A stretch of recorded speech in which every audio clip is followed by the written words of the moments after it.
Marxist പാർട്ടിയോ ഇടതുപക്ഷമോ തിരിയിട്ട് നോക്കിയാൽ കാണാത്ത രീതിയിലാണ് വടകരയിൽ ഷാഫിയെ ഒരു വരവേറ്റിട്ടുള്ളത്.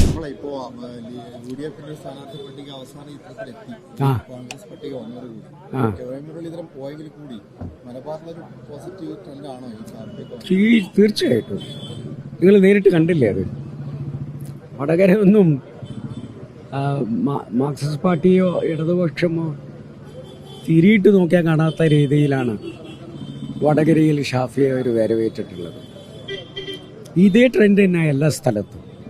CPM-ന്റെ ഒരു വളരെ അഭിമാന പോരാട്ടം ശരിക്കും പറഞ്ഞാൽ വടകര തിരിച്ചു പിടിക്കുക എന്നുള്ളത്. അതുകൊണ്ടായിരിക്കണം ഒരു MLA മട്ടന്നൂർ MLA തന്നെ KK ശൈലജയെ പോലെ. അതൊക്കെ ദുർബലപ്പെടുന്ന രീതിയിലാണ് തെരഞ്ഞെടുപ്പിൻ്റെ ഓരോ ഘട്ടവും കടന്നു പോകുന്നത്. ഇടതുപക്ഷത്തിന് സ്ഥാനാർത്ഥികളെ പോലും ആരും നോക്കുന്നില്ല.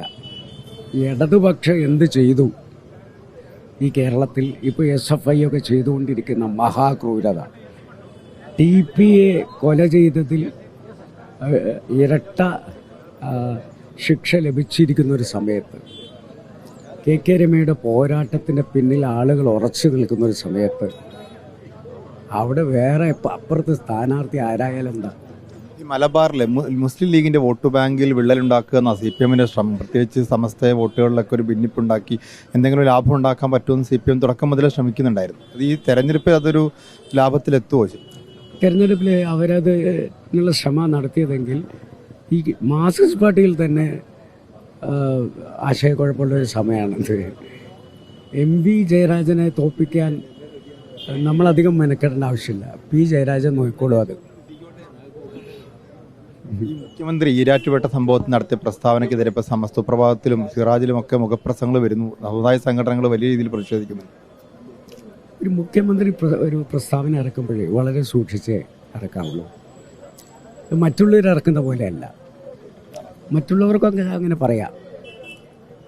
പക്ഷേ മുഖ്യമന്ത്രി, കേരളത്തിൻ്റെ മുഖ്യമന്ത്രിയാണ്, അദ്ദേഹം ഒരു വിഭാഗീയത ഉണ്ടാക്കുന്ന ഒരു പ്രസ്താവന ഇറക്കാൻ പാടില്ലായിരുന്നു.